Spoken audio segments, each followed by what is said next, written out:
Chapter 1. The Morning Mist of Lake Texcoco. Slowly, you open your eyes to the faint rustling of reeds swaying gently around your canoe. The soft morning mist rising delicately from the sacred waters of Lake Texcoco like a fine cotton cloak woven by the skilled hands of master craftsmen in the heart of Tenochtitlan, wrapping you in its cool, tender embrace as you drift quietly on the vast, mirror-smooth surface of the lake that stretches endlessly in every direction, reflecting the pale gold and soft rose hues of the dawn sky like a living painting made just for you.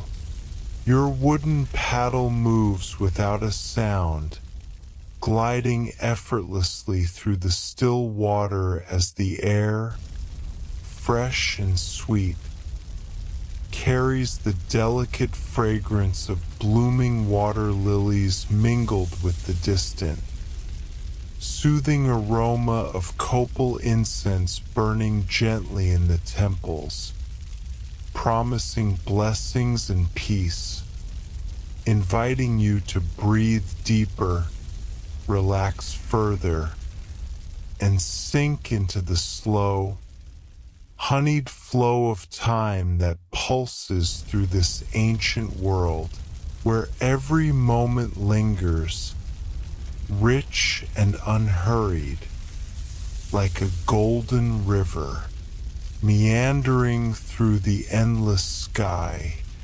Around you, the floating chinampas stretch out in neat, vibrant rectangles, brilliant green patches of life floating just above the lake's glassy surface, their fertile soil, a rich blend of black earth, lake mud, and decaying vegetation, nourishing the vines heavy with ripe tomatoes, their red skins gleaming with morning dew, and the tall, leafy beans climbing wooden stakes, whispering softly to the breeze as if sharing ancient secrets.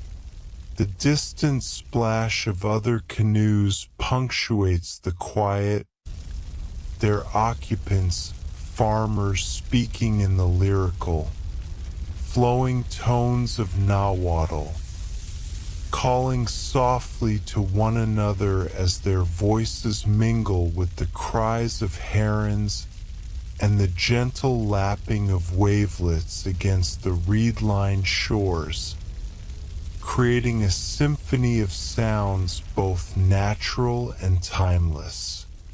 Gradually, the lifting mist reveals the magnificent city of Tenochtitlan, rising like a dream upon the water, its gleaming white limestone temples and palaces sparkling in the growing light as if sculpted by the gods themselves. The great pyramid of Templo Mayor stands proudly at its center, with twin temples atop, one dedicated to Tlaloc, god of rain whose blessings bring life to the land, and the other to Huitzilopochtli, god of war and sun, whose fierce protection watches over the city and its people. Your canoe drifts closer, and the sounds of the awakening city grow clearer. The soft splash of water carriers dipping their clay jars into the lake's pure waters, the shuffle of bare feet upon weathered wooden walkways, and the distant, rhythmic beating of drums summoning the faithful to morning prayers. all blending into a peaceful chorus of life stirring anew. When your canoe gently bumps against a well-worn dock, its wood darkened by years of lake water and sun, you step onto the floating platform and feel it sway lightly beneath your feet, soothing like a cradle rocking you gently in tune with the water's endless rhythm. A young woman approaches, carrying a large clay water jar balanced with effortless grace atop her head.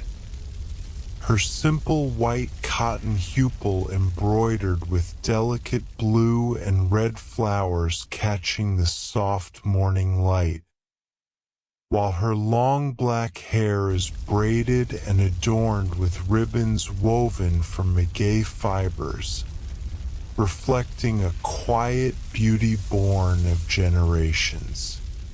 She smiles warmly, her eyes shining with the kindness of a peaceful heart, and in a voice as soft and gentle as the cooing of doves greeting the dawn, she says, "Welcome to our city. The priests say the morning mist brings good fortune to travelers." She dips her jar into the lake's crystal clear water, sending ripples spreading outward in perfect circles that grow wider and wider until they dissolve into the vastness of the law. Ku, carrying blessings and peace far beyond what you can see. You watch as the water carriers move with practiced grace, their clay jars shaped by master potters who learned their craft from their grandmothers and the grandmothers before them, drawing from the lake water filtered through miles of volcanic rock so pure that it needs no treatment before drinking. Canoes of all sizes line the dock, from small fishing vessels carved from single tree trunks to large cargo canoes, ready to carry tribute from distant provinces, and noble canoes decorated with bright feathers and precious stones that sparkle like stars in the early morning light. The air fills with the delicious aroma of fresh tortillas cooking nearby, mingling with the sweet scent of maize ground by women on stone metates who rise long before dawn to prepare the day's food, combined with the earthy fragrance of beans and the sharp green bite of chilies and ripe tomatoes harvested from the floating gardens that surround you. A gentle breeze stirs the lake's surface, carrying with it the perfume of white water lilies, the sacred blooms dedicated to Calcatlacu, goddess of rivers and lakes, serenely floating among broad green leaves, believed by the Aztecs to hold the souls of drowned warriors who find peace within their pure white petals. And now, as your mind drifts gently through this ancient world, carried on the soft waves of Lake Texcoco and the warm embrace of dawn, allow yourself to relax fully, to sink deeper into this peaceful moment where past and present meet, where the spirits of the lake whisper lullabies, and where your dreams begin to unfold. If you are enjoying this journey, please remember to like this video and subscribe to the channel to continue exploring these calming stories together. Your support helps bring more peaceful moments and ancient wonders to your nights. Good night, and may your dreams be as gentle and serene as the morning mist upon Lake Texcoco. Chapter 2: The Garden of Medicinal Plants. You find yourself stepping slowly and deliberately along a winding, sun-dappled path that weaves through one of the most extraordinary gardens you have ever encountered. An enchanted sanctuary nestled within the heart of Tenochtitlan itself, the Royal Botanical Garden commissioned by the great Moctezuma, a sacred place where the city's healers gather the gifts of nature, plants imbued with the power to cure every ailment of the body and soul, and to soothe even the most troubled and restless hearts. Beneath your bare feet, the path is composed of finely crushed volcanic stone, its surface worn smooth and polished by the footsteps of countless generations of curanderos and gardeners. Each step you take releasing an ever-changing tapestry of herbal fragrances, a subtle, intoxicating blend of mint, thyme, sage, and sweetgrass that rises gently in the warm air around you, creating a fragrant carpet that seems to pulse with the very essence of healing and calm. To your left, towering above the vibrant garden beds, stands a magnificent cecropia tree, its enormous umbrella-shaped leaves spreading wide and providing generous shade that cools the earth and the air beneath its canopy, offering a refreshing respite from the afternoon sun's golden warmth.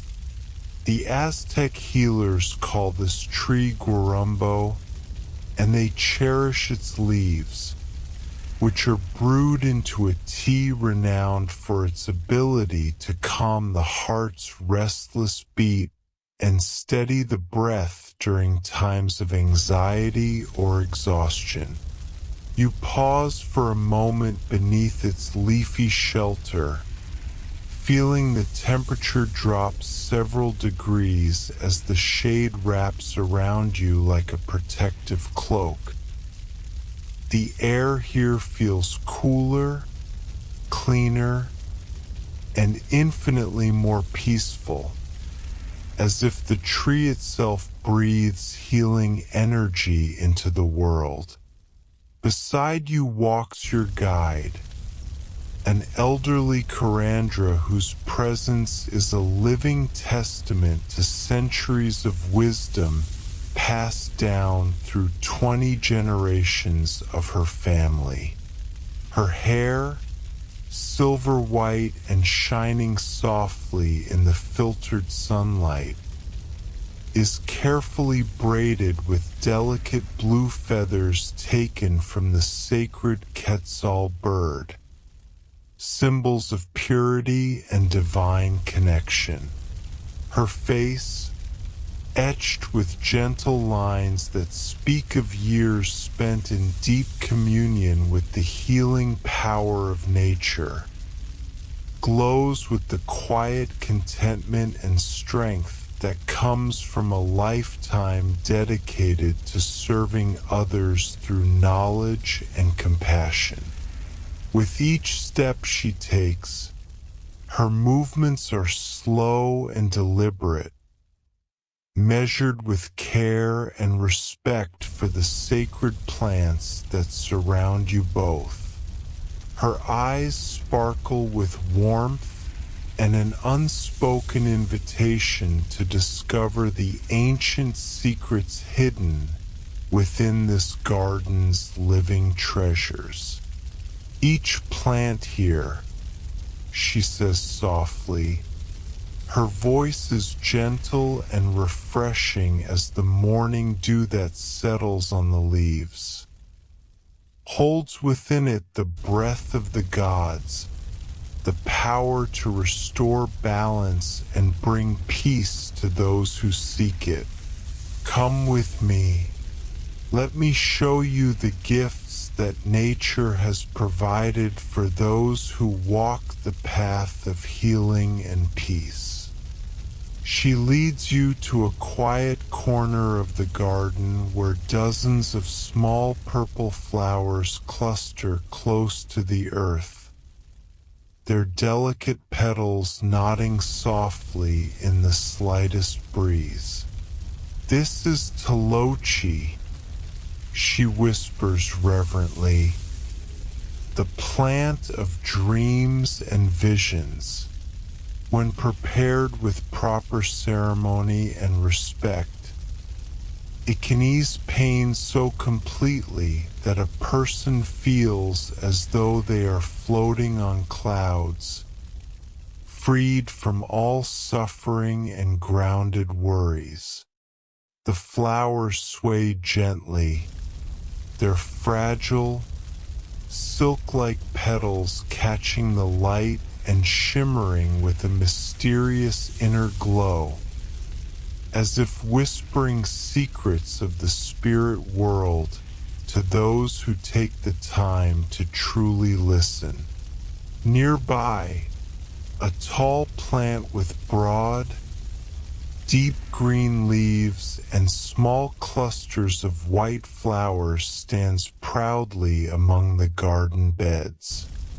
Hierba buena, the Karandra, explains what you might call mint in your tongue.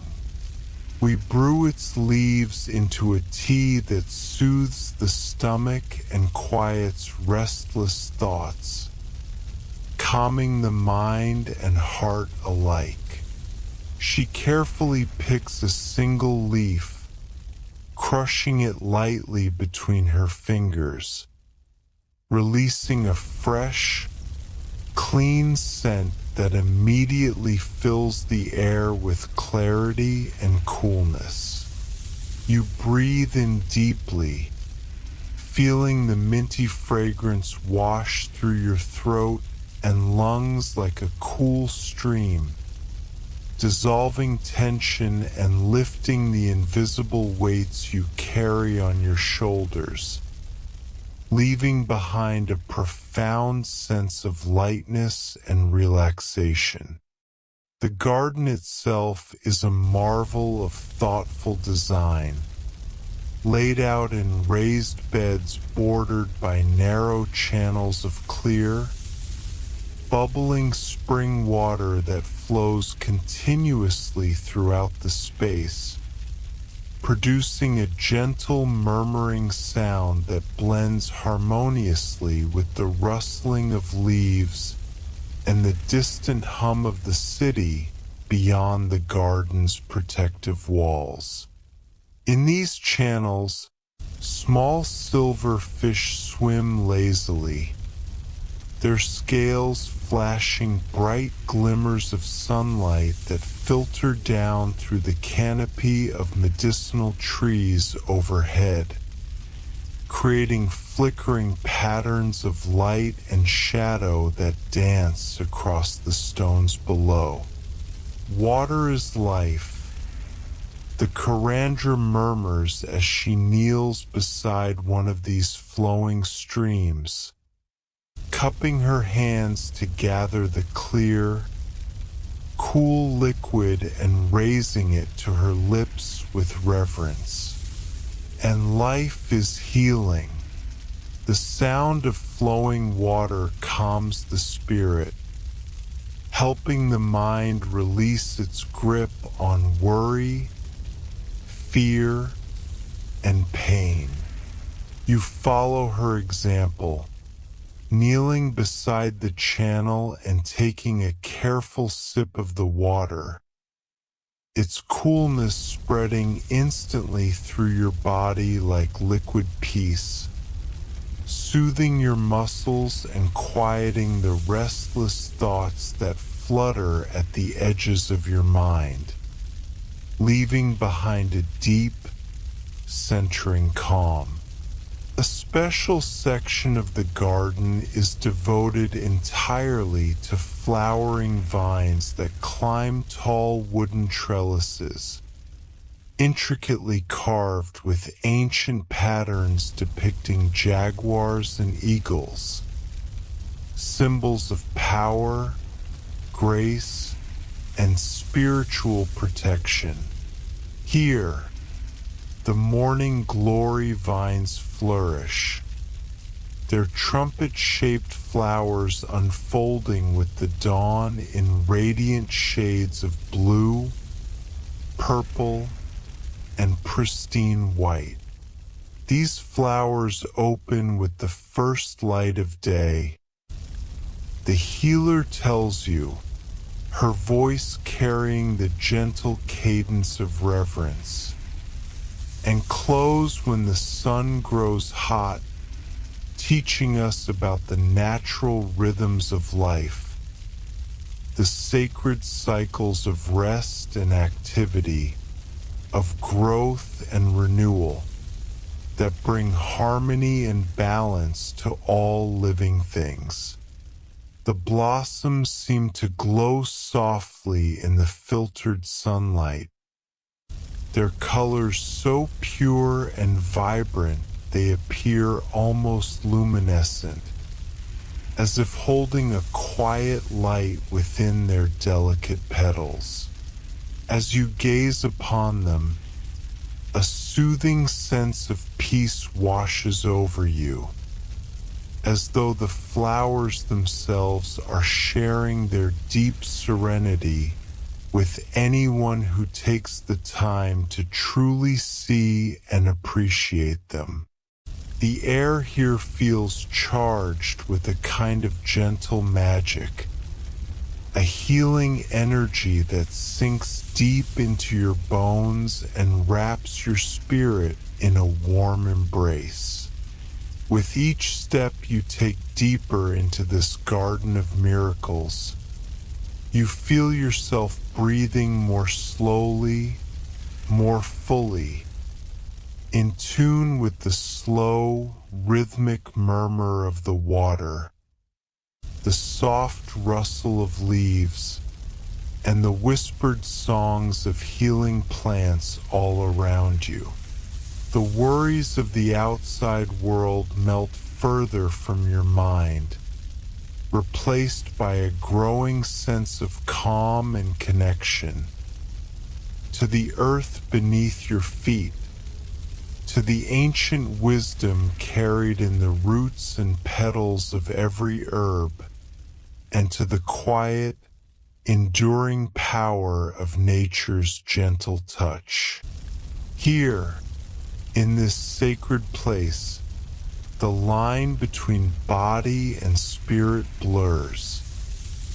The garden becomes a sanctuary where healing flows freely and peace grows wild like the vines themselves. As the afternoon sun sinks lower, casting long, golden shadows that mingle with the coolness of shade, you allow yourself to sink fully into the quiet comfort of this moment, knowing that this garden, this living temple of medicine and magic, will remain with you, its soothing presence a balm to carry deep into your dreams and beyond. In another quiet, shaded section of this wondrous garden, rows upon rows of aloe plants stand proudly, their thick, succulent leaves reaching eagerly toward the sky as if drawing strength from the sun itself. The coriander bends gently to break off a small piece from one of the sturdy leaves, revealing the clear, cooling gel held within its fleshy core. For burns and wounds, she explains softly, but also for the burning of angry thoughts and wounded feelings. When we cool the body, we cool the mind as well. Her hands move with practiced care as she rubs a small amount of the soothing gel onto your temples. Almost instantly, a wave of relief sweeps over you, the sensation cool and calming, tingling lightly as if drawing out the tension nestled deep in your forehead and scalp, leaving you feeling clear, refreshed, and renewed. Your breathing deepens naturally, slow and steady, and your shoulders fall away from your ears as the stress you have carried begins to melt gently, like morning frost under the warm sun. Around you, butterflies dance gracefully through the fragrant air, their delicate wings painted in brilliant hues of orange and black, blue and yellow, fluttering with unhurried elegance from flower to flower. Their movements embody a quiet lesson. Nourishment and joy come to those who move slowly through life, savoring each moment, embracing each experience with gentle awareness and patience. Suddenly, a large butterfly with wings the deepest shade of blue alights softly on your outstretched hand. Its touch is so light that it feels almost like a breath, a whisper of sky made manifest. The butterfly people believe, the Karandra murmurs with reverence, are the souls of children returned to bring happiness and healing to those who need it most. The butterfly lingers for a long, tender moment, opening and closing its wings slowly, before it lifts delicately into the air and floats away like a fragment of the very heavens. The garden's air grows thick with the rich perfume of healing herbs, each breath bringing waves of soothing scents that seem to settle softly upon your skin and fill your lungs with quiet comfort.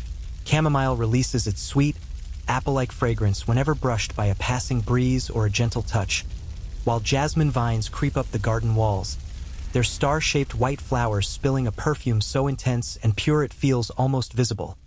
A shimmering mist of scent that drapes the evening air in softness. Nearby, copal trees weep their precious resin, droplets of amber that priests gather to burn as sacred incense, carrying prayers upward on fragrant pillars of smoke that spiral toward the waiting gods above. Breathe deeply, the Karandra instructs, her voice a gentle invitation to stillness. Let the spirits of the plants enter your lungs, your blood, your heart. They know how to heal the wounds that even you cannot name.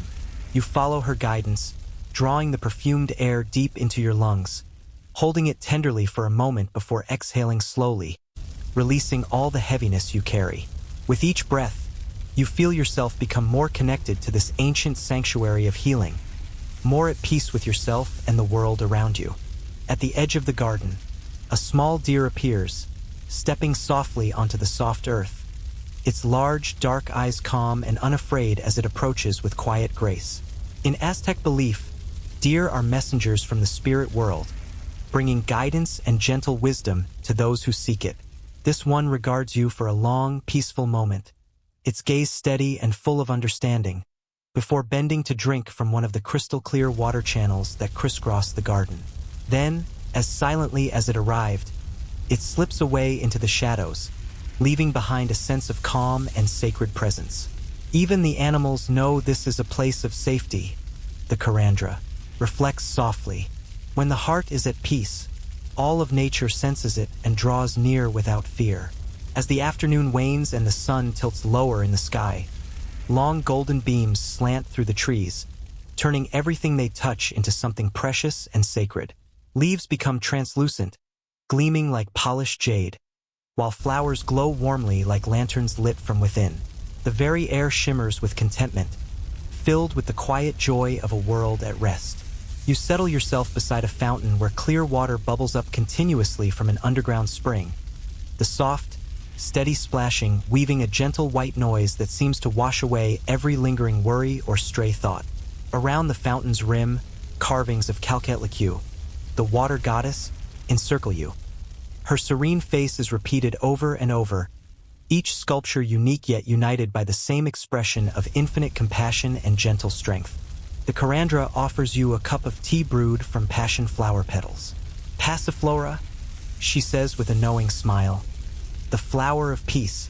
It quiets racing thoughts and prepares the spirit for rest. The tea is pale yellow, delicate and floral on your tongue, its silky warmth coating your throat like a gentle caress.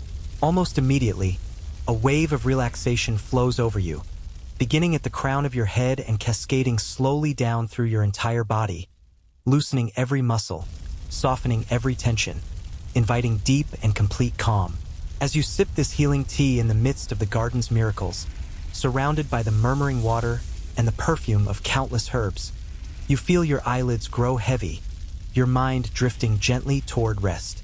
The Carandra's smile deepens as she whispers, "The plants are calling you to rest now. Sleep, and let their spirits work their magic while you dream." The last sound you notice before surrendering to sleep is the delicate music of wind chimes made from hollow reeds, hanging quietly from the branches of a towering cypress tree. Their gentle song is like the whispered prayers of angels, soft and comforting, carrying you deeper into peace.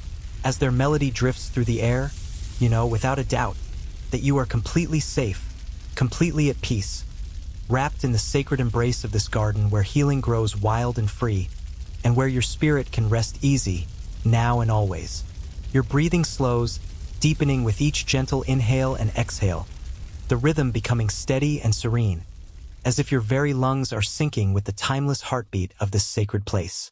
Around you, the healing plants of Tenochtitlan seem to reach out with invisible arms, soft tendrils of ancient energy weaving through the air, wrapping you in a protective embrace that is at once gentle and powerful. You feel yourself carried, gently, softly, downward, drifting effortlessly into the realm of dreams where perfect rest awaits, where the mind and body dissolve into peaceful stillness. Now, you find yourself descending slowly, carefully, down a wide staircase hewn from smooth basalt, volcanic stone shaped and worn over countless centuries by the footsteps of pilgrims seeking solace and renewal in the sacred waters below. Each step feels like a passage deeper and deeper into tranquility, a journey away from the noise and demands of the waking world above, and into a realm where time moves with a different rhythm altogether, where silence carries weight and substance, where every breath you take becomes a sacred prayer whispered into the stillness. The stone beneath your bare feet is warm, heated by the sun's steady gaze from above, yet tempered by the coolness that rises from the nearby sacred springs. As you descend, the temperature gradually shifts. The air thickens with humidity, rich and soothing, infused with the earthy scent of mineral waters mingled with the subtle, sweet aroma of copal incense burning steadily in unseen braziers. This fragrant mist envelopes you, carrying with it a deep sense of calm, a promise of healing, a soft invitation to release your burdens and let the waters of the earth wash away your worries. At the bottom of the stairs, you enter a circular chamber carved directly into the living rock itself, a secret sanctuary fashioned by hands long vanished but preserved in sacred memory. The ceiling arches overhead in a perfect dome, painted with countless stars that mirror the night sky above in exquisite detail, so that even in the fullness of daylight you feel cradled beneath the infinite cosmos, embraced by the vastness of the universe and the quiet majesty of the heavens. Soft beams of light filter gently through crystal skylights embedded high in the dome, scattering prisms of color that dance slowly across the dark stone walls, casting delicate rainbows that shimmer like fleeting dreams upon the ancient surfaces. In the center of this hallowed space lies a circular pool, its waters so clear and still they resemble polished obsidian, reflecting everything with mirror-like precision. The surface is perfectly smooth, untouched by breeze or ripple, a glassy portal into a deeper world. This pool is fed by hot springs running from deep within the earth, where the warm, healing blood of Coatlicue, the earth goddess, flows silently through veins of ancient stone, carrying with it energies of renewal, balance, and profound restoration. The waters hold the wisdom of the earth's core, timeless and enduring, and they invite you to lay your worries aside and surrender to their gentle embrace.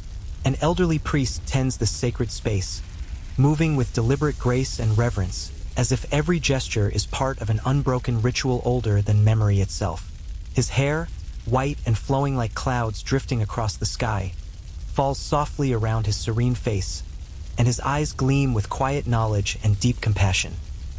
He wears simple robes of white cotton, their fabric soft and unadorned, flowing loosely over his frame.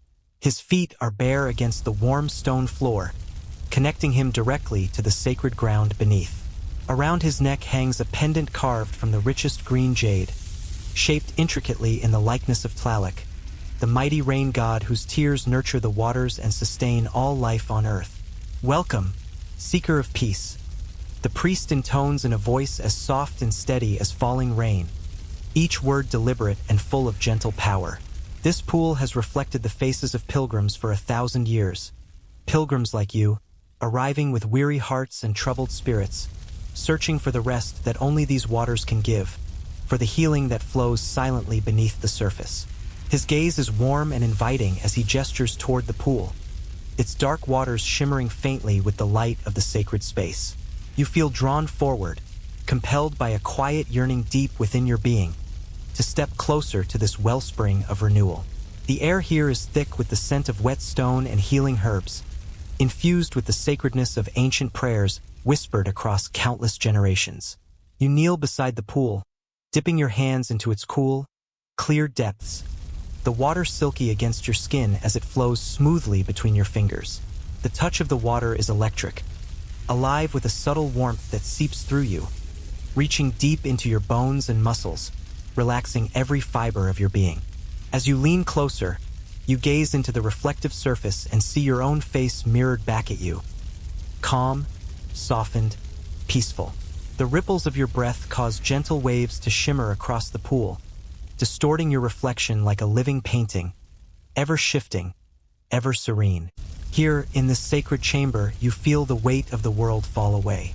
Time slows to a gentle crawl, your mind grows quiet and still, and your heart opens wide to receive the healing offered so freely by the waters and by the spirit of this ancient place. The priest kneels beside you, chanting softly in Nahuatl, his voice weaving an ancient melody that fills the chamber with warmth and light. His prayers are a blessing, a weaving of words and sound that invites your spirit to rest, your body to surrender, your soul to renew. You close your eyes, letting his voice wash over you like a gentle tide, carrying away all pain, all tension, all fear. In this moment, wrapped in the timeless embrace of the sacred pool of reflection, you find yourself cradled in peace, whole, restored, and deeply at rest.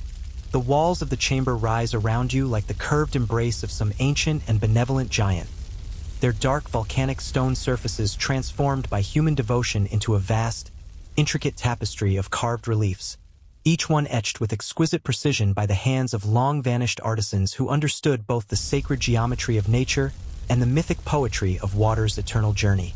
The carvings tell a story without words. The first panels depict towering rain clouds gathering in solemn majesty above distant mountain peaks, their bellies heavy with the promise of life. Then the rain falls in graceful rivulets, tumbling in silver threads down steep, jagged slopes. Here the streams join, widening into rivers that meander through fertile valleys, their banks lush with maize and amaranth, their waters nourishing fields where every leaf turns toward the sun. And at last, the rivers descend toward stiller, deeper places, lakes, springs, and hidden pools, until they arrive here, in this sacred subterranean sanctuary. The stone seems almost alive under the golden lamplight, the shallow reliefs casting delicate shadows that shift with the flicker of the flames, making the waters in the carvings appear to flow in real time. The story, carved into the very bones of the earth, reminds you in a language older than speech that all waters are kin, that the same droplets that once danced in clouds above some far-off mountain ridge may have drifted for years, perhaps centuries, through soil and stone until they found their way to this place, to these same still, mineral-rich depths, now waiting quietly to bring you healing, comfort, and peace. From the pool before you rises a faint and ghostly steam, coiling lazily into the air like pale serpents, carrying with it the unmistakable yet gentle scent of sulfur and ancient minerals, a scent that tells of the great depths from which these waters emerge. Deep within the earth, unseen and unreachable, the slow, patient alchemy of stone and heat and time has infused these waters with iron, with calcium, and with trace elements unknown in any other spring. Minerals that Aztec healers believe hold not only the capacity to restore the body but the rarer, deeper gift of mending wounds of the heart and spirit that no earthly herb or salve can touch. These are not just waters. They are the warm, living blood of Coatlicue herself, the mother who birthed mountains and oceans, who receives the dead into her soil and births the living from it again. You lower yourself onto the broad stone ledge that rims the pool, its surface warm as living flesh, the slow, penetrating heat seeping through the fabric of your garments, through the very muscles beneath into the marrow of your bones. It feels as though you are being embraced not by mere stone but by the earth itself, as if the ancient mother has drawn you into her arms and is holding you with the unshakable patience of centuries. Without conscious effort, your breathing deepens and steadies, falling into a rhythm that seems to match the slow pulse of warmth that rises from the spring's heart far below. A rhythm as steady and ancient as the tides. The priest, who until now has been tending quietly to the space, begins to chant. A low, resonant murmur in the ancient tongue of Nahuatl, each syllable drawn out as if carrying the weight of centuries.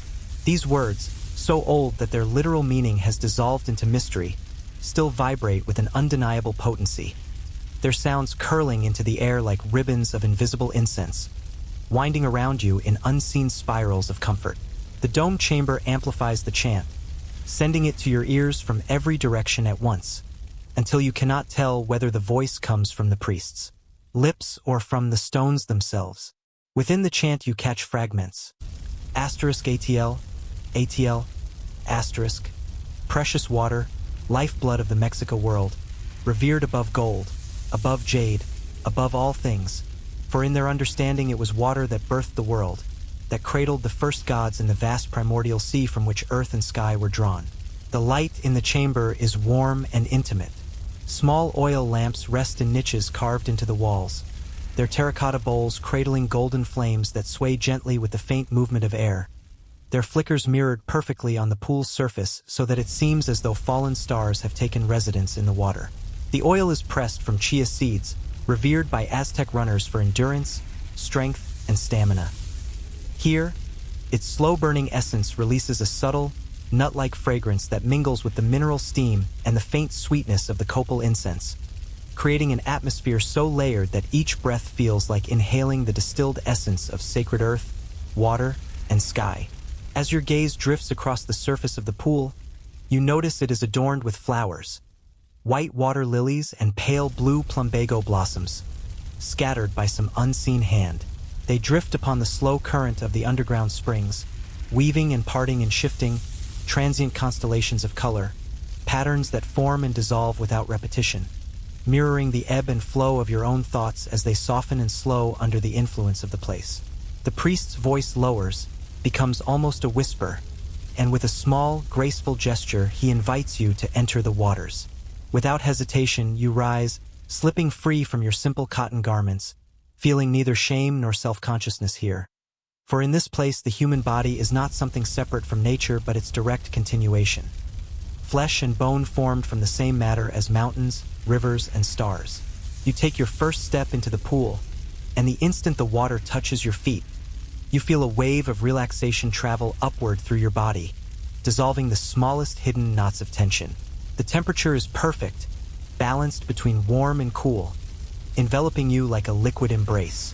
You wade deeper, the gentle resistance of the mineral-rich water massaging your muscles as you move, and with every step you feel yourself unburdening. Tightness flows out of your neck, your shoulders, your spine. Invisible threads of worry snap and vanish. Even thoughts you did not know you were holding dissolve into the depths. The pool is deeper than it seemed from above. When you reach its heart, the water rises to your chest, its buoyancy lifting you effortlessly until, without trying, you find yourself floating. The sensation is that of being suspended in a cradle of warmth, rocked by invisible hands. The Earth Mother herself holding you close, her heartbeat steady beneath you. Through the crystal skylights high above, you glimpse a shifting sky, clouds drifting in slow procession across a deep, resonant blue. Their movement feels linked to your breathing. As you inhale, they seem to gather. As you exhale, they drift apart, as if the entire universe were breathing with you in perfect harmony. Time here has no meaning. Minutes might be hours or hours minutes. All that exists is this eternal present, this unbroken state of peace. The priest's chant continues, but now it is not merely sound. It has become the rhythm of your own thoughts, the pulse of your own blood. The words swirl inside you like the water that cradles you, carrying away every care, every shadow of fear, every residue of fatigue, leaving nothing but a vast, luminous stillness. The tiny silver fish that inhabit the sacred pool glide effortlessly through the mineral-rich waters, their scales catching and refracting the golden light from the flickering chia oil lamps like fragments of a living constellation. They move without haste, weaving patterns so fluid and harmonious that it is impossible to tell where one motion ends and another begins. Sometimes one brushes against your ankle or hand, its touch so delicate it feels like a memory of water itself. The Aztec elders teach that these are not ordinary creatures, but the eternal forms of prayers once spoken and answered, wishes and invocations that the gods granted long ago, now given a second life in the gentle bodies of these fish. In this belief lies a profound reassurance that the sacred listens, that blessings once bestowed continue to live and move in the world, and that peace, once found, can ripple outward forever. As you drift in the heart of the pool, supported so completely by the warm buoyancy that your muscles forget the need to hold tension, you begin to feel something subtle yet undeniable, a current, faint but steady, tracing the circumference of the chamber in a perfect circle. It is not the turbulence of human hands or the flow of mere spring water. It is deeper, older, an elemental rhythm that feels like the earth's own pulse flowing beneath the basalt. The sensation is hypnotic. You allow yourself to yield to it, your body surrendering without effort as it carries you along the pool's perimeter in a slow, sacred orbit. This gentle motion becomes a meditation in itself, like a waterborne prayer wheel, where each revolution turns not with carved wood but with living flesh and bone, each circuit releasing what no longer serves you and drawing in what nourishes your soul. With every slow journey around the pool's edge, your heartbeat merges more fully with that subterranean rhythm. It is as if your heart has remembered an ancient agreement it once made with the cosmos, to beat not in haste or strain, but in unison with the great cycles of creation. Your breathing grows so quiet it barely stirs the surface, and your thoughts begin to dissolve into the honey-thick silence that saturates the chamber. This is not the absence of sound, but the presence of something far greater. A vast, resonant stillness that holds you the way a mother holds her child, without condition, without demand. The priest's chanting continues, but it has changed. It is no longer a voice that comes from a particular place, but a vibration that resonates in your bones, in the water around you, and in the air above the pool.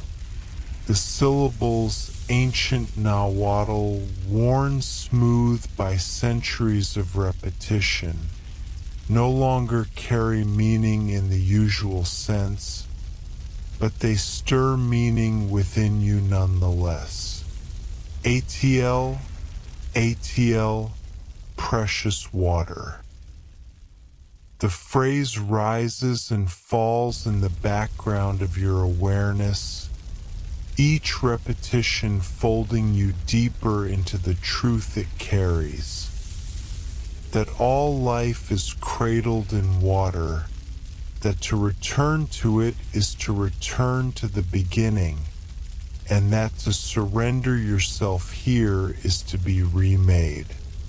The flowers drifting on the surface draw nearer, the white lilies luminous as pale moons, their petals cool against your skin, the blue plumbago delicate as fragments of sky fallen into the pool. Their fragrance, subtle, earthy, sweet, mingles with the mineral steam and the soft, nutty aroma of chia oil, creating a perfume unlike anything in the waking world. In Aztec tradition, the lily is a herald of rebirth, a reminder that endings are but entrances into another form of existence. The plumbago is a balm for the restless heart, a companion to those who seek quiet within themselves. As they brush gently against you, you imagine their essence dissolving into the sacred waters and being absorbed into your very cells, weaving threads of calm through the tapestry of your spirit. The oil lamps in their niches seem to breathe with the rhythm of the pool, their flames bending and straightening in a slow dance that sends rippling gold and deep shadow across the carved basalt walls. In the essy moving shadows, you glimpse stories, not with the clarity of waking sight, but with the soft vision of dreams. You see rain clouds gathering in the high mountains, rivers winding like silver serpents through fertile valleys, lakes cradling whole civilizations along their shores. You realize you are seeing not just the journey of water, but the journey of life itself. Endless cycles of arrival and departure, of rising and falling, of giving and receiving. And then, like a final benediction, the priest's voice returns, softer than breath, yet more resonant than any sound you have ever heard. Rest now. Let the sacred waters hold you. Let them carry away all that troubles you. Let them fill you with the peace that flows from the heart of creation. Whether the words come from his lips or from within your own spirit, you cannot tell, and it does not matter. They are the truth you have been waiting to hear. You feel the last strands of worry, like cobwebs spun in some distant, forgotten room, dissolve and vanish. Even the concept of time loosens its grip until there is no before and no after, only this vast, infinite now in which you float, weightless in body and in soul. You are no longer merely in the pool. You are part of it, as inseparable from these healing waters as the minerals dissolved within them. Your breathing slows until each inhalation feels as though it draws in the life of the entire world, and each exhalation releases it again in gratitude. The space between breaths is no longer empty but brimming with stillness, with light, with the sense that you are exactly where you were always meant to be. The flowers drift past. The fish continue their lazy spirals. The earth's pulse holds steady beneath you. The oil lamps burn like steadfast stars in this enclosed heaven. And when the priest's final blessing comes, sleep now in the sacred waters. Let your dreams be deep as springs. Let your spirit rest in the eternal silence where all healing begins. You do not resist. Your eyelids close as if guided by unseen hands, and you let yourself drift, not merely into sleep, but into a dream so profound it feels as though you are sinking into the warm heart of the world itself. The waters cradle you. The earth shelters you. The silence welcomes you. And there, in the sacred pool of Tenochtitlan, you are carried into dreams of infinite peace, where every ripple is a heartbeat, every breath is a prayer, and every moment is eternal. Chapter 4: The Twilight Ceremony of Gratitude. The sun descends slowly over the vast expanse of Tenochtitlan, lowering itself toward the horizon with the unhurried grace of a deity returning to its celestial dwelling. The sky above the city glows in a symphony of layered hues. Deep amber and soft rose nearest the fading light, shifting into dusky violets and the first hint of indigo where the night awaits. The waters of Lake Texcoco lie perfectly still beneath this changing sky, mirroring the heavens so completely that it feels as if the world has doubled, with two suns, two horizons, and a second sky hidden beneath the lake's calm surface. Every ripple on that mirrored expanse bends the colors into liquid brushstrokes, as though some unseen painter works tirelessly to blend the day into the night. You stand barefoot upon a broad terrace carved into the southern flank of the great temple pyramid.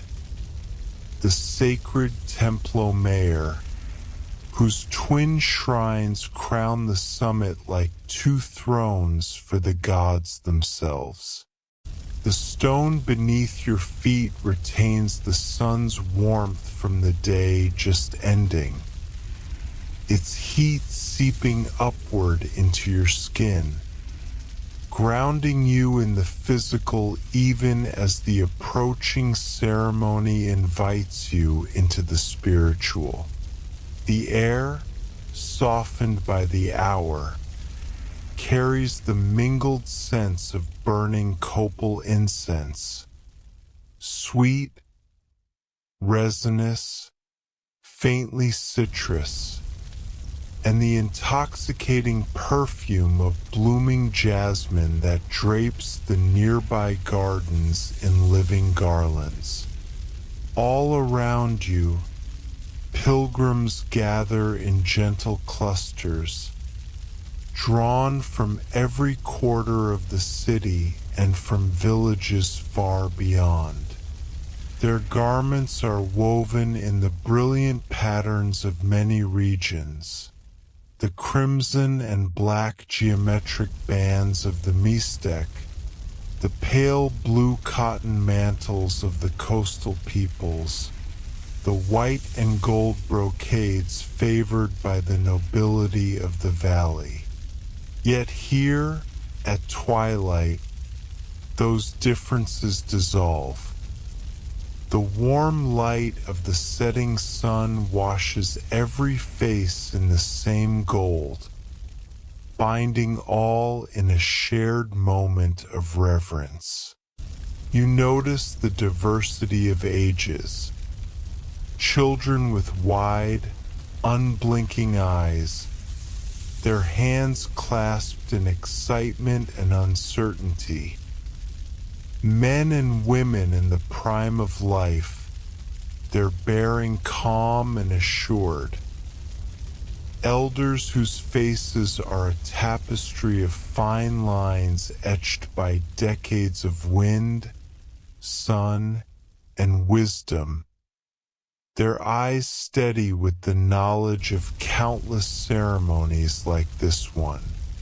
Underfoot, the terrace is transformed into a living tapestry of marigold petals, thousands upon thousands of them, arranged in intricate spirals and radiating circles that retell the eternal journey of the sun from dawn to dusk, from rebirth to rest.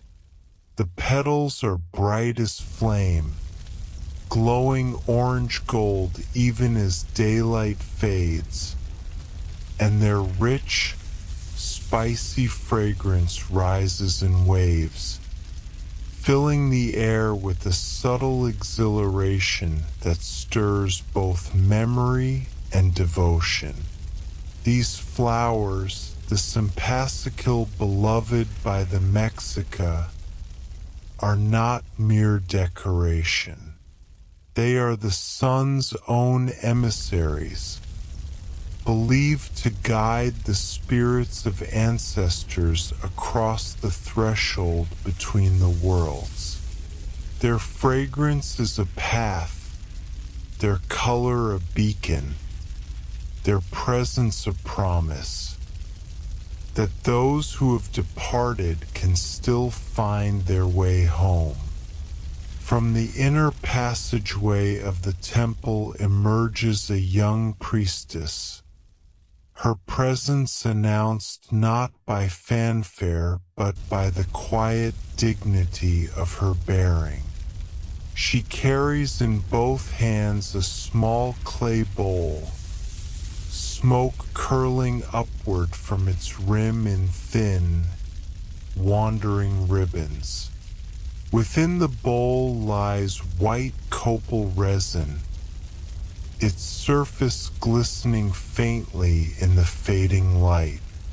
She wears a simple white huipil, but the cloth is embroidered with symbols of immense power.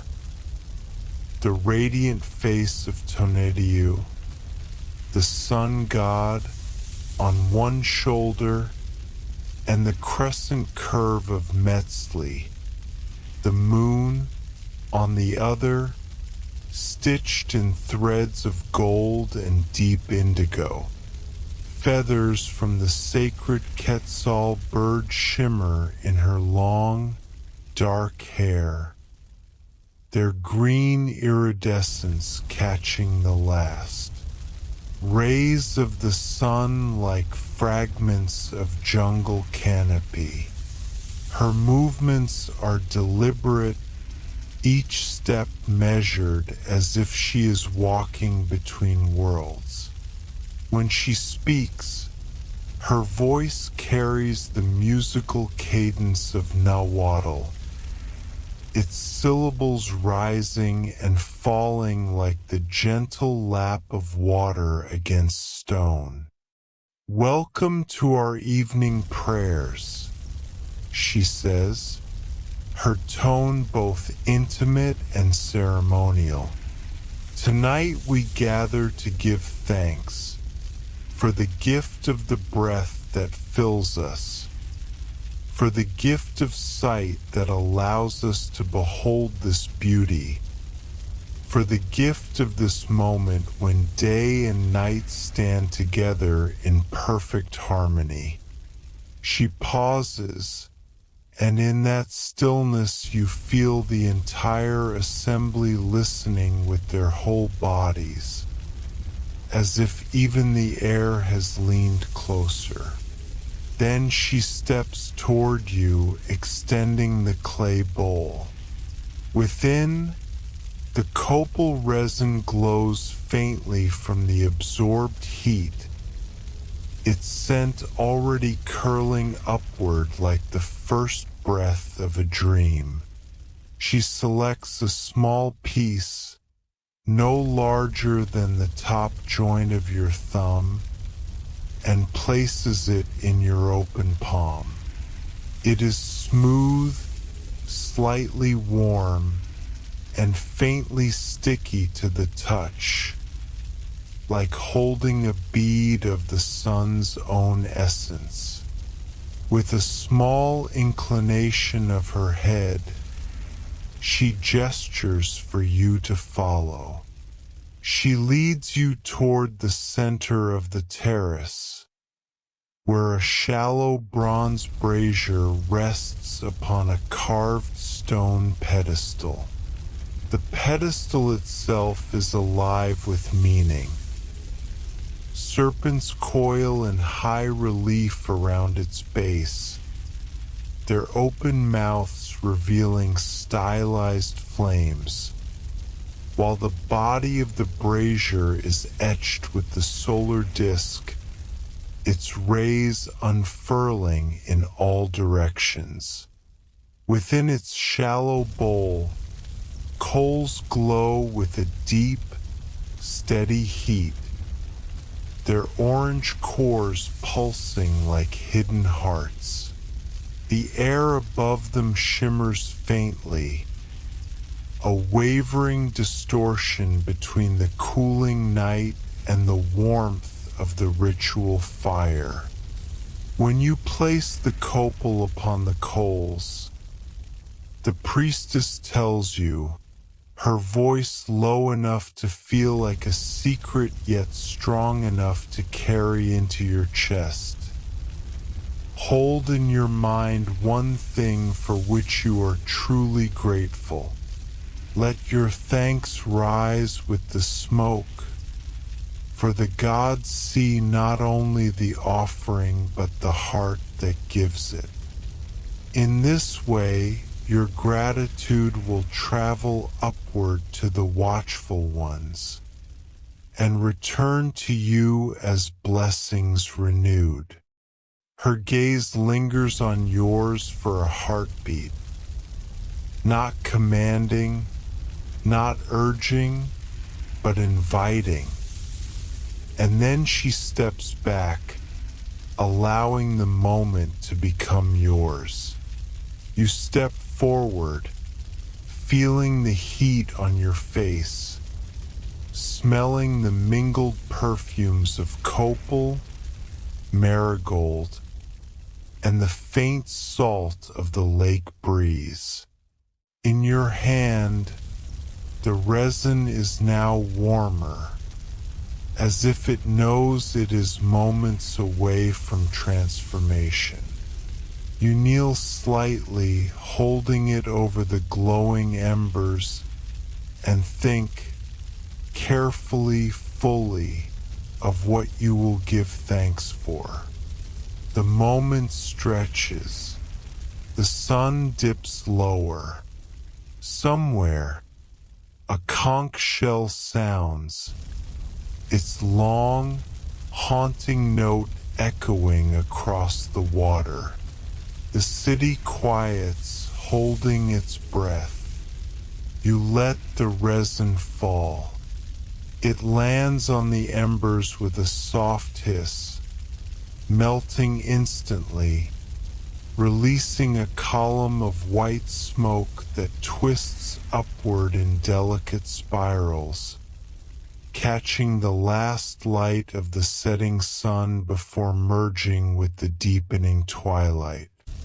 And as it rises, you feel, not imagine, but feel, your gratitude lifting with it, threading itself into the evening sky, carried toward the unseen heights where the gods dwell.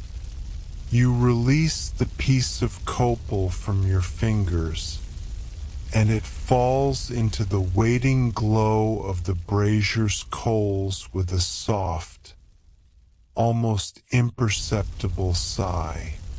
At once, the resin begins to surrender itself to the heat, liquefying into a luminous bead before vanishing into fragrant white smoke that unfurls upward in slow, spiraling columns.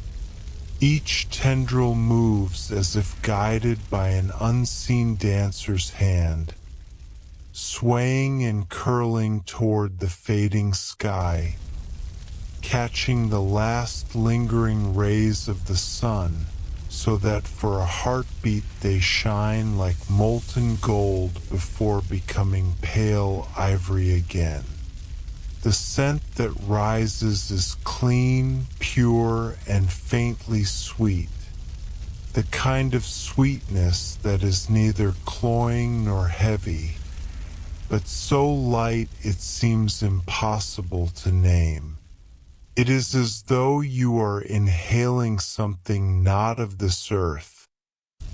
Sunlight distilled, the breath of angels made visible, a fragrance that lingers not merely in the air, but in the space between your thoughts. As you stand watching the smoke drift heavenward, something inside you begins to change. The small seed of gratitude you held in your mind swells and unfolds, as if warmed by the coals themselves.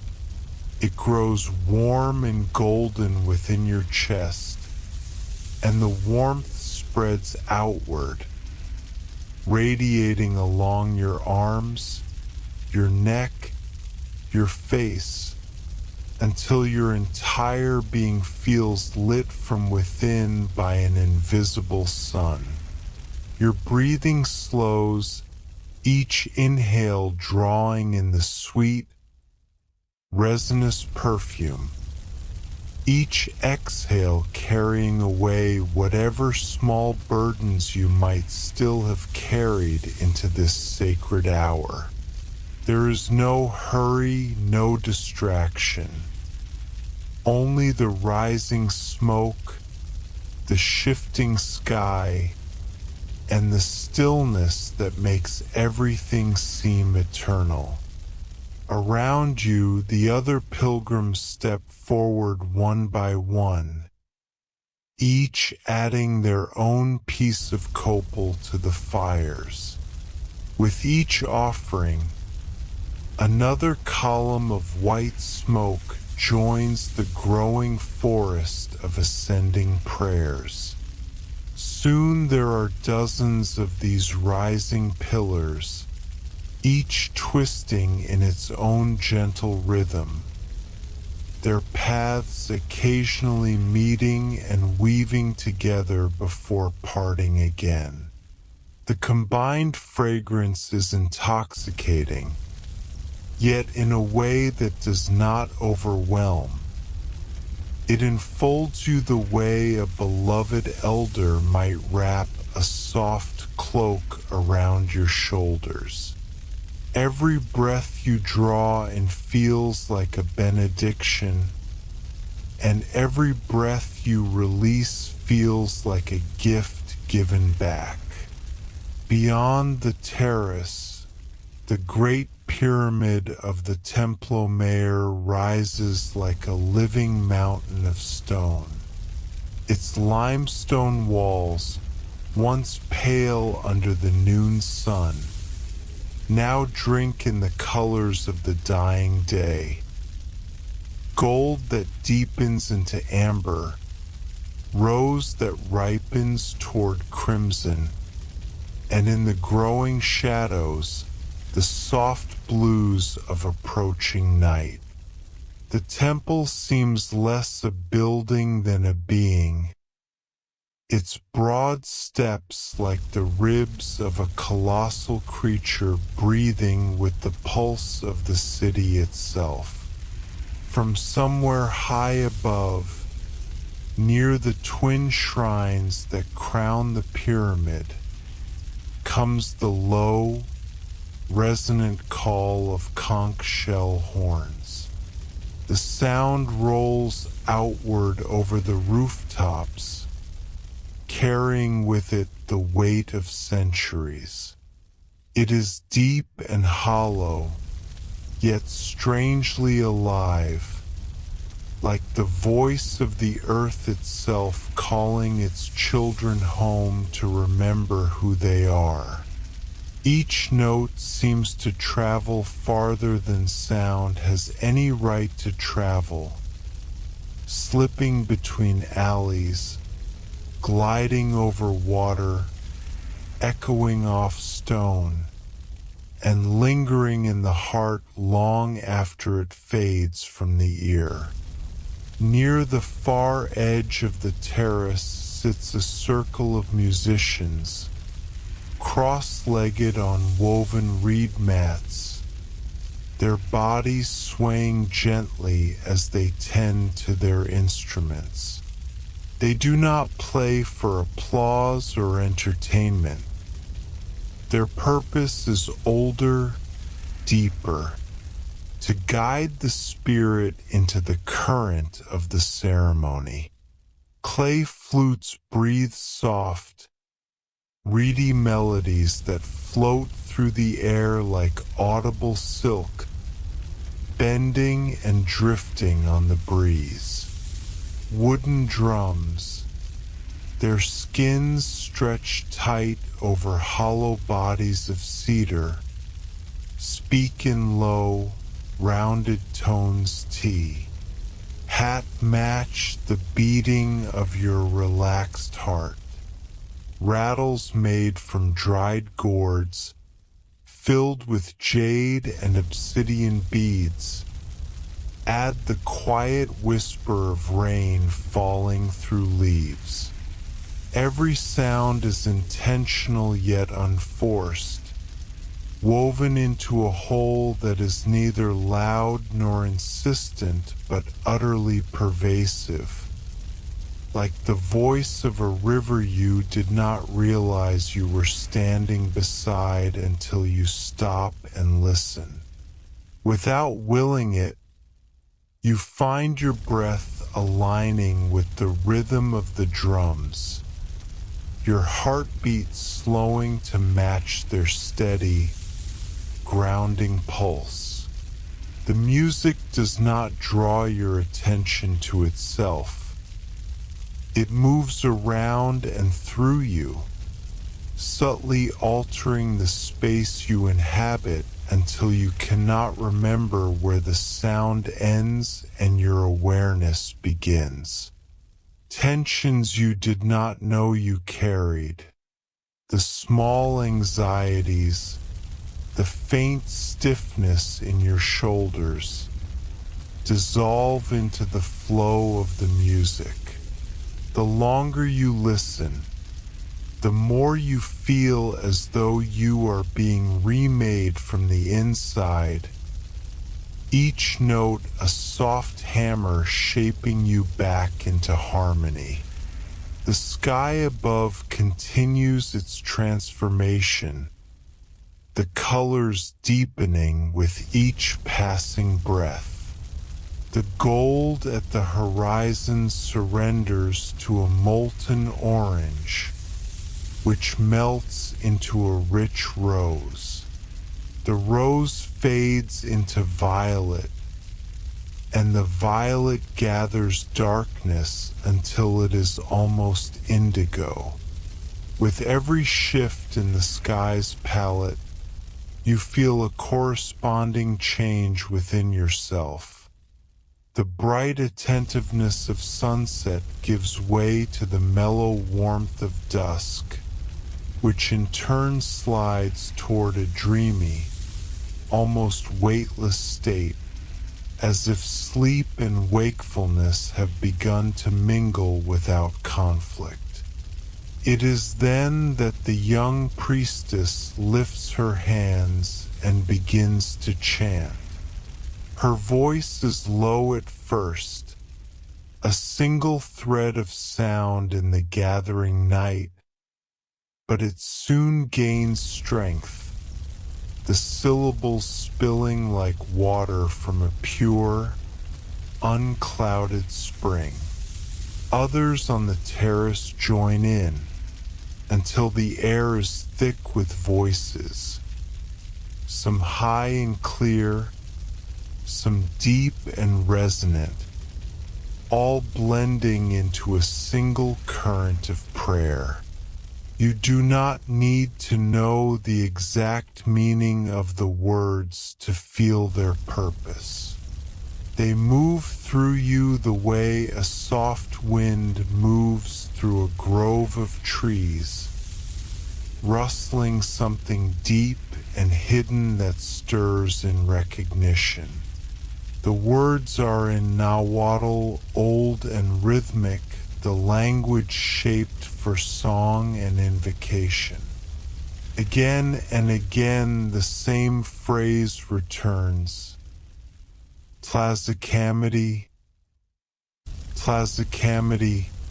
The repetition becomes a tide, rising and falling, carrying in its simple syllables the weight of countless human hearts. Thank you for the gift of life. Thank you for the gift of breath. Thank you for the gift of this moment, this place, this circle of souls bound together in gratitude. The sound does not merely enter your ears. It seems to enter your blood, moving with it, remaking you in its cadence. As you close your eyes, the chant, the music, the fragrance, the heat of the coals, the cooling touch of the evening breeze, the deepening colors of the sky, all of it merges into one seamless experience. You cannot tell where one sensation ends and another begins.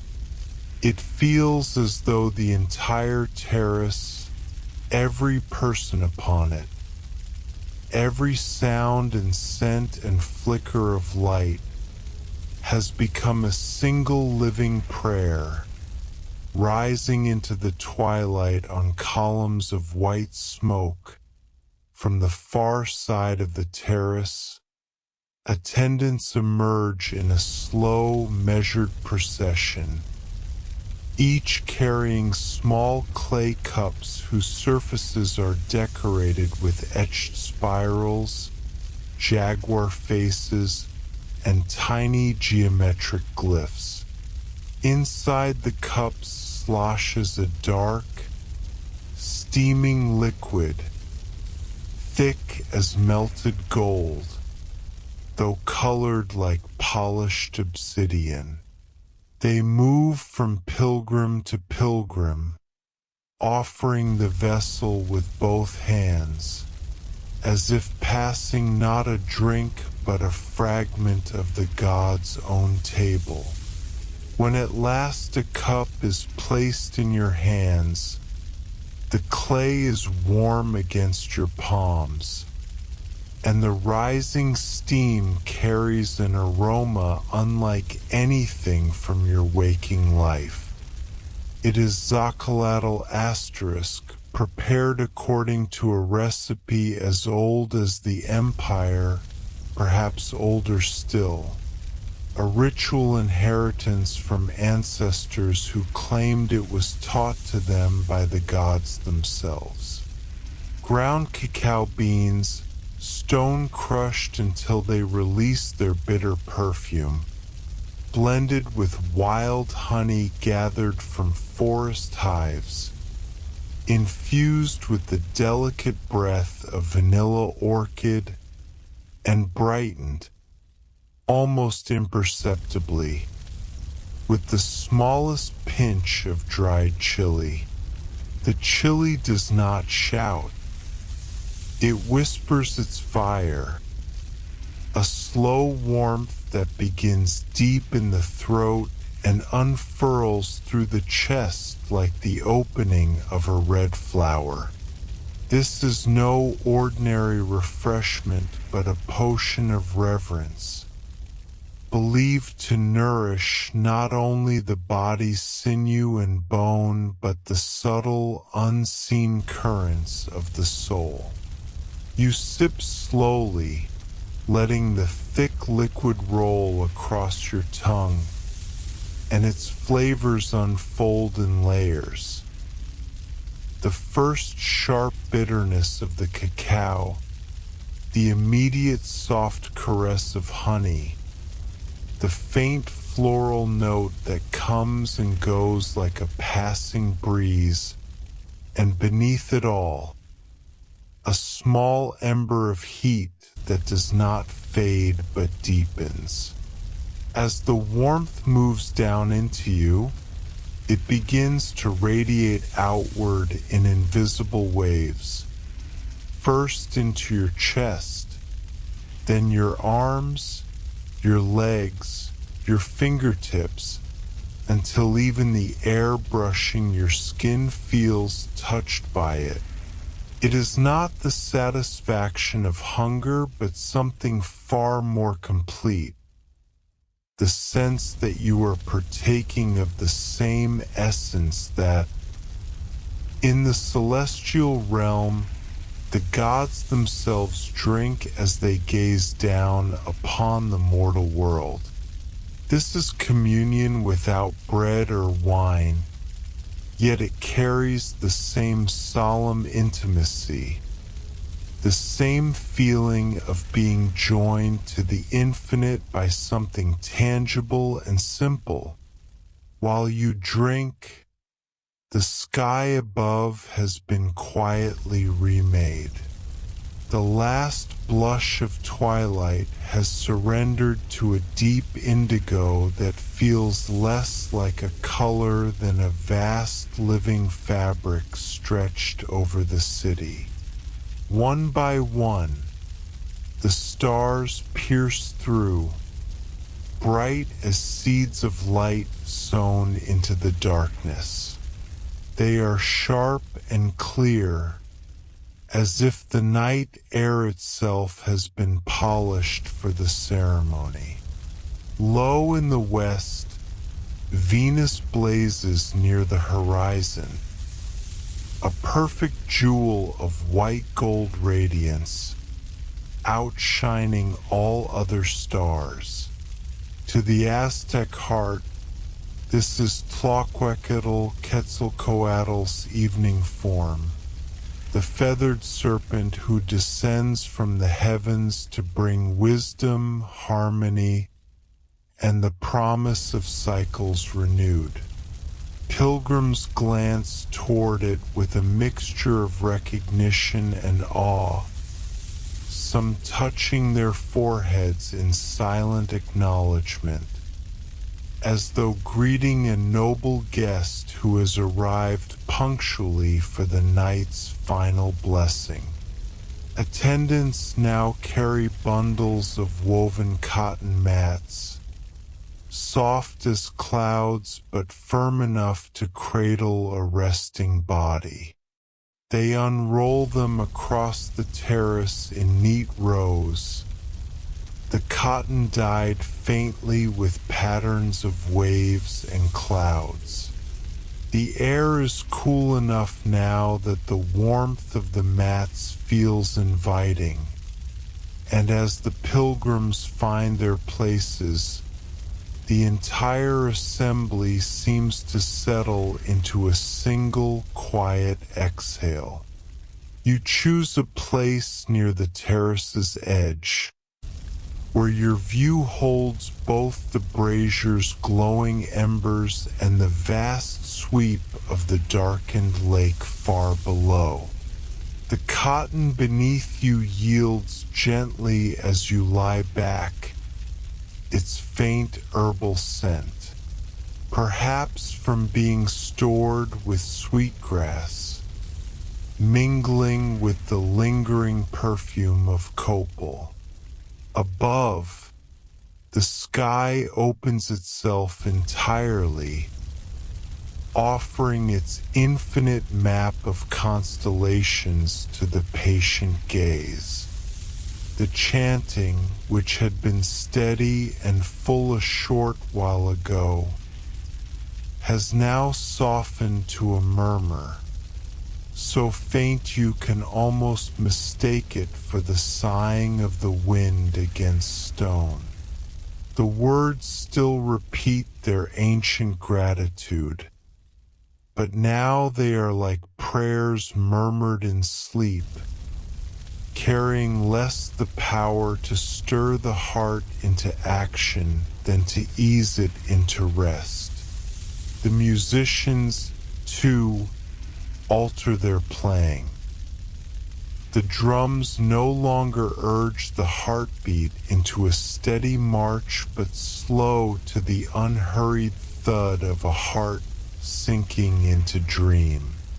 Flutes release phrases so delicate they seem woven for moonlight, each note fading into the next without a single sharp edge, while the rattles are used so sparingly that their sound is like a solitary drop of rain striking a still pool.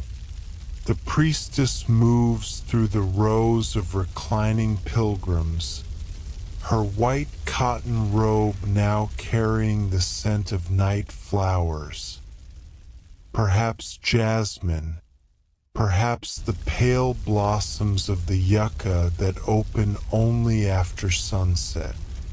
In her hands, she carries a gourd vessel painted with turquoise spirals, filled with cool, crystal water drawn from a sacred cenote, one of the deep natural wells that connect to the hidden veins of the underworld rivers flowing beneath the land.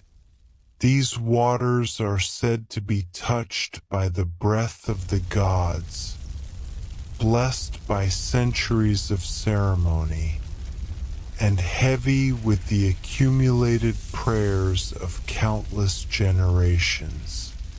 She dips her fingers into the gourd, and with each pilgrim she touches, a forehead, a closed eyelid, a crown of hair, a drop of that water falls like a tiny blessing. When the priestess reaches you, the coolness on your skin is immediate and vivid, yet what follows is deeper. A tide of calm moving through you, as if the drop of water carried away every last fragment of unrest hiding in the corners of your being.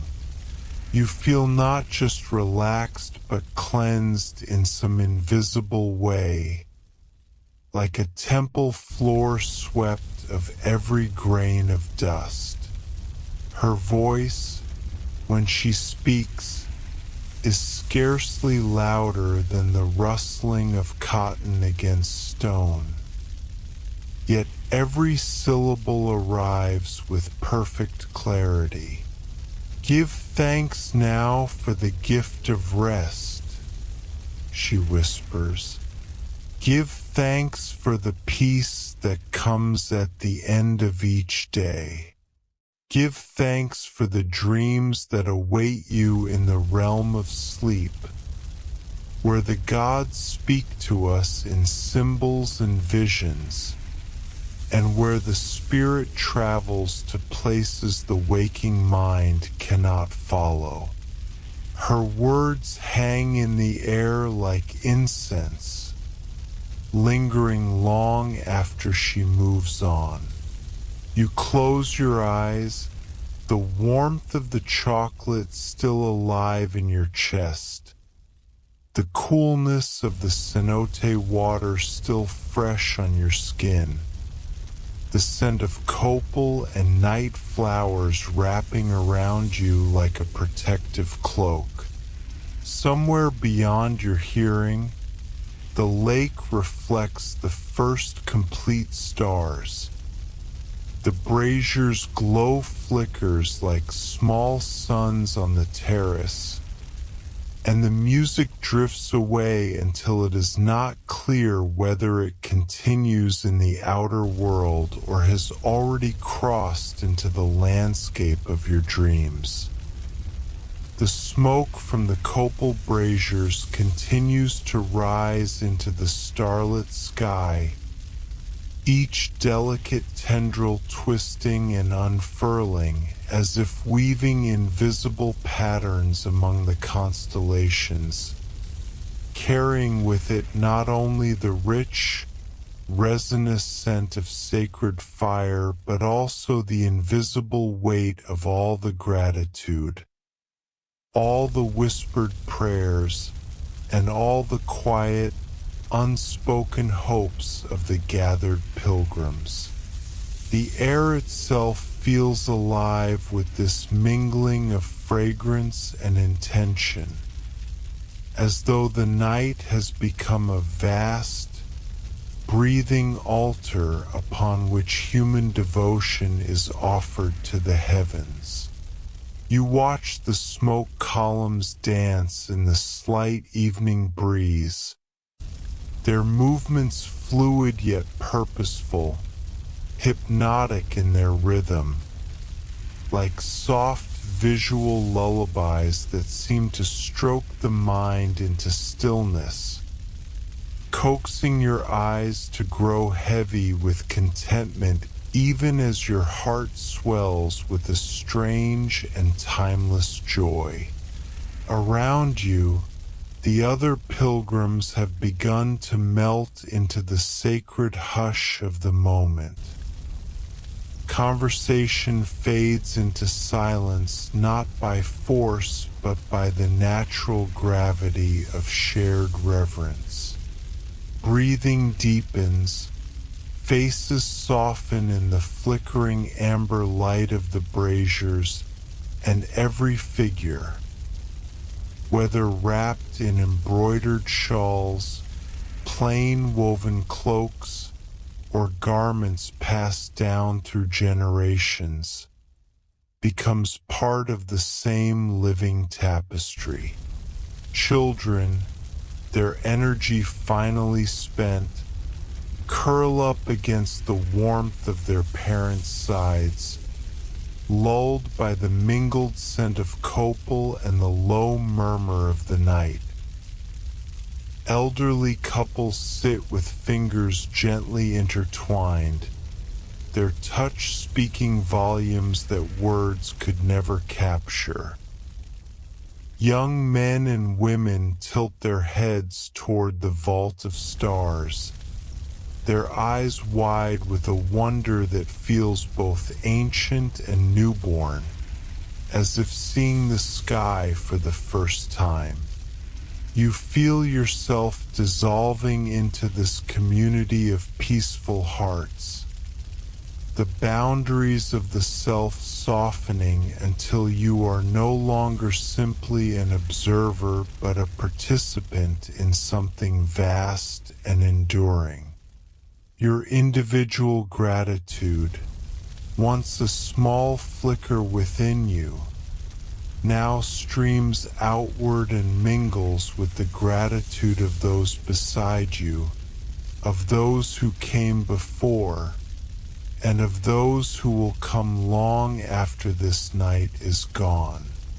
Together these countless offerings merge into a single, unbroken current, a river of thankfulness flowing through the corridors of time, linking past to present to future in an unending chain of remembrance and appreciation.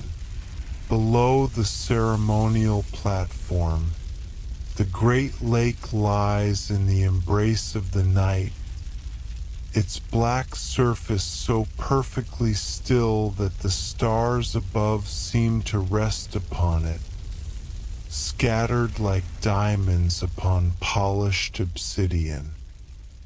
Here and there, faint ripples glimmer where a breath of wind brushes the water, carrying with it the delicate, almost imperceptible sound of gentle waves lapping against the stone foundations of the city.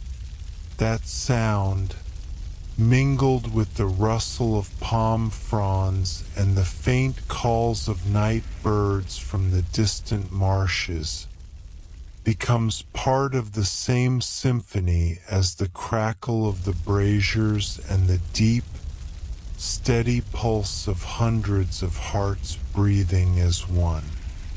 As your gaze lingers upon the horizon, the outlines of the surrounding mountains rise like dark guardians, their jagged silhouettes etched against the star-pricked sky.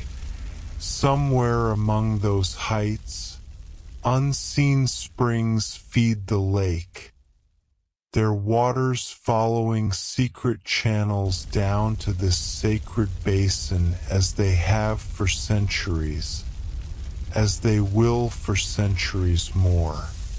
The thought brings you an almost overwhelming sense of continuity, of being held within a story that began long before your birth and will continue long after your final breath. You realize that your presence here is both fleeting and eternal, a brief flicker of consciousness woven into the endless fabric of the world. And so you remain there, watching the dance of smoke and flame, breathing in the cool night air rich with the scent of burning copal, feeling the weight of the stars pressing softly against your mind. Until thought itself becomes unnecessary. The lake, the city, the mountains, the pilgrims, the ancestors, and the yet unborn. Everything flows together into a single, perfect moment that needs no name. The lake below, a vast mirror of the heavens, shimmers with the faintest ripples that fracture the perfect reflections of the stars. Each disturbance like a whisper from the water to the night. It is as if the surface breathes, an ancient, patient breath that has been inhaling and exhaling for centuries, long before this city rose from its islands, and that will continue long after the last stone has crumbled back into the earth. The moon, swollen and golden, rests upon the horizon, its light spilling like molten silver across the water's skin, threading a luminous path from the distant shore to the heart of the city, inviting the gaze to wander along it as if it were a road to the divine. Along the edges of this celestial mirror, the silhouette of reed beds sways gently, their whispering rustle joining the chorus of soft nighttime sounds, the lapping of water, the muted crackle of the copal fires, the slow and steady breathing of those gathered in reverence. Somewhere in the distance, a heron's cry rises and falls, its echo carrying a note of melancholy, as if it too remembers the countless generations who have stood in this same place, hearts full of awe, watching the stars dance upon the darkened waters. The city itself lies draped in shadows, the great causeways stretching outward like ribbons across the lake, their outlines faintly illuminated by the glow of scattered torches. The temples and palaces stand like guardians of the night, their massive stone faces turned upward toward the constellations as though in silent conversation with the gods. You can almost feel their weight, not just the physical weight of stone, but the weight of centuries of devotion, sacrifice, celebration, and sorrow that is seeped into every carved surface, into every block of basalt and obsidian. The air is thick with the perfume of burning copal, layered with the faint aroma of flowers that have been laid as offerings. Marigolds, lilies, and blossoms from distant gardens brought here by hands that wish to honor the sacred. This mingling of scents wraps around you, warm and steady, a reminder that you are breathing the same air that countless others have breathed in this very place, in ceremonies stretching back beyond memory. Your gaze drifts upward to the endless tapestry of the sky, so vast, so impossibly deep that it feels as though it might swallow all thought, all worry, all sense of the passing hours. The stars burn in their silent brilliance, each one a story, a memory, a beacon whose light has traveled across unfathomable distances to arrive here tonight. You imagine the ancient astronomers, cloaked in woven mantles, tracing the movements of these same constellations, reading in their patterns the stories of gods and heroes, the omens for harvests and the fates of empires. In this moment, You understand that you are a single point in an unbroken chain that links those long-gone watchers to the people around you now, and to those who will come long after your own breath has faded into the silence of history. The breeze shifts again, carrying with it the faint, rhythmic sound of drums from somewhere deep within the city. The beats are slow, steady, like the heartbeat of the night itself, their vibrations settling into your chest until your own pulse seems to match their ancient rhythm. Somewhere closer, a soft chant begins, voices weaving together in harmonies that are neither loud nor forceful, but instead gentle, fluid, like the motion of water slipping over smooth stones. The words are unfamiliar, yet you feel them in your bones, as though their meaning is older than language itself. Around you, the pilgrims close their eyes, some bowing their heads, some gazing upward, all united in the quiet gravity of the moment. Time itself seems to loosen its grip, seconds stretching, minutes dissolving, until you are no longer certain whether you have been standing here for an hour or for a lifetime. As your attention drifts outward again, you notice small boats moving slowly across the dark water, each carrying a single flame in its center.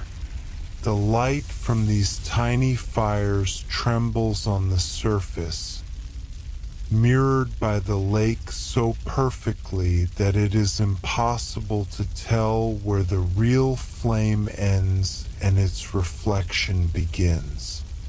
They move like stars unmoored from the heavens, gliding gently toward the city's heart, perhaps carrying offerings, perhaps bearing prayers whispered into the night.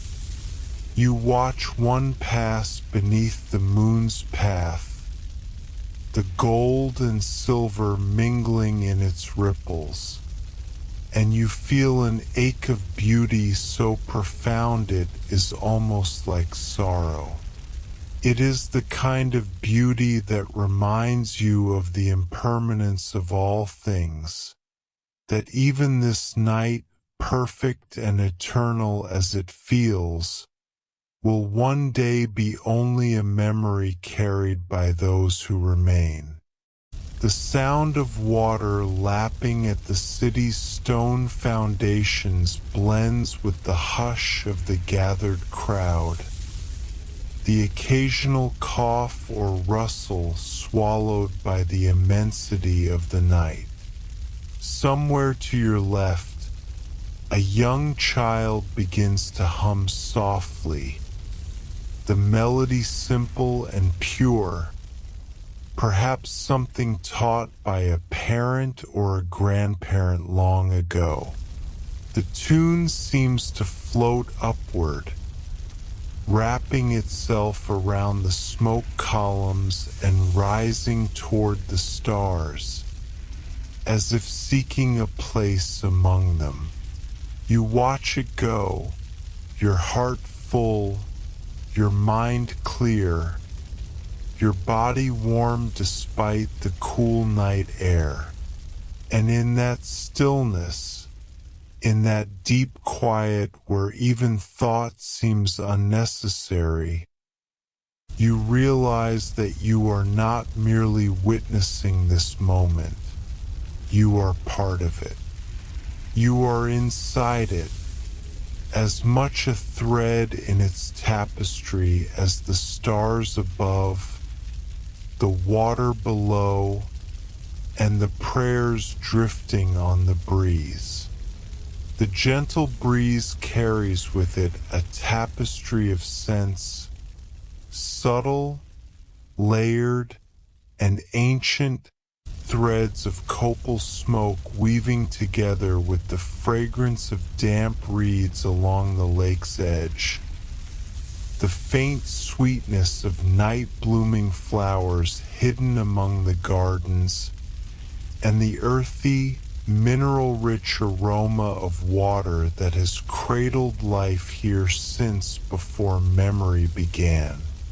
Each breath you take feels like inhaling history itself, as though the air is heavy with the whispers of countless generations who once stood in this same place, under this same stretch of infinite stars, feeling the same quiet awe that now lives within you. Below, the lake's obsidian surface stretches outward like a mirror to the cosmos, catching every glint of starlight and folding it gently into the darkness. It is so still that you can almost forget it is water at all, until the smallest ripples appear, caused by a silver-scaled fish breaking the surface for just a heartbeat before vanishing again into the depths. The sound is so delicate that it blends seamlessly with the soft lapping of water against the city's ancient stone foundations, a rhythm as constant and patient as the pulse of the earth itself. From somewhere farther along the shoreline, a slow, resonant drumbeat begins to echo, not loud, not urgent, but deep enough to be felt in your chest, like the heartbeat of the night. It calls not for action, but for stillness. Its every note an invitation to sink deeper into the embrace of this moment. Around you, the pilgrims seem to lean unconsciously toward the sound, their bodies aligning with the rhythm, their breathing sinking to its steady pulse.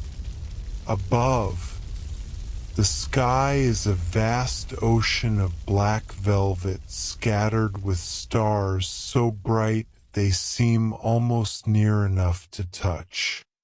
Some shimmer faintly, others burn steady and clear, and still others flicker with colors that shift between silver and gold, crimson and pale blue, as if the heavens themselves are in a slow and silent conversation. You find yourself tracing invisible lines between them, connecting each point of light into shapes and symbols whose meanings have long since been forgotten, but whose beauty remains unbroken. The braziers burn steadily, their flames swaying gently in the breeze, casting molten shadows that ripple across the plaza stones. The smoke, luminous in the firelight, swirls upward in slow, spiraling columns that twist and dissolve into the night, carrying the hopes and blessings of the gathered souls toward the unseen heights. Somewhere deep in your heart, you feel an almost imperceptible shift, an expansion, a loosening, as if the boundaries between yourself and the world around you are fading, until you are no longer just an observer but a thread woven into the great tapestry of this night. The air grows cooler and the silence deepens until even the faint murmurs of the city beyond seem far away, muffled by the weight of this sacred stillness. The lake gleams in the distance, a patient guardian of memory, while the stars above appear brighter, more numerous, as if responding to the prayers drifting skyward.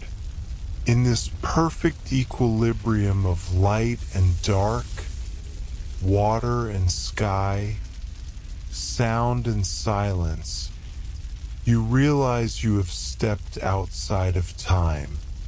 The past, the present, and the future are no longer separate. They fold together here, in this sacred meeting place, where the breath of one becomes the breath of all. You close your eyes, and in the darkness behind them, you can still see the shimmering lake, still feel the warmth of the braziers, still hear the slow, steady heartbeat of the drum. You know that when you open them again, the world will remain unchanged, and yet you will not be the same. Something within you has been carried by that rising smoke, set adrift among the stars, and it will never fully return. And so, dear traveler of dreams, our time together in this story draws gently to its close, like the last ripples fading across a quiet lake, or the final rays of sunlight dissolving into the tender embrace of night.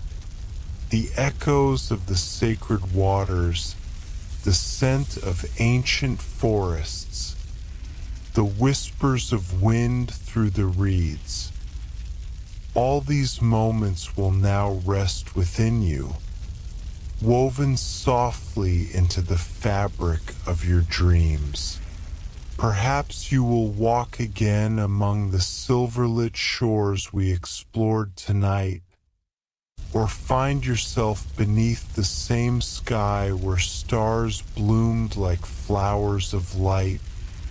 Or maybe you will simply drift into the deepest, most peaceful rest, knowing that the world will still be here, waiting for you when the dawn returns.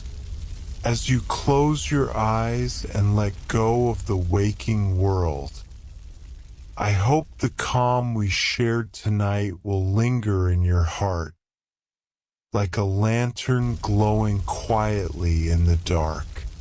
And if this journey has brought you even a single breath of comfort, a pause in the rush of your day, a moment where your thoughts slowed and your body remembered what it means to truly rest, then I ask, from one dreamer to another, to gently press the like button. It is a small gesture, yet it means the world to the life of this channel, allowing us to craft more paths through dream and memory, more nights filled with gentle wonder. And if you wish to be here again, the moment the next story unfolds, please subscribe so our next journey finds its way to you without fail. Until then, may your night be deep and unbroken. May your dreams be kind, and may you wake with the soft certainty that beauty still exists in every corner of the world. Sleep well, dear friend, until our paths cross again beneath the moon's patient gaze.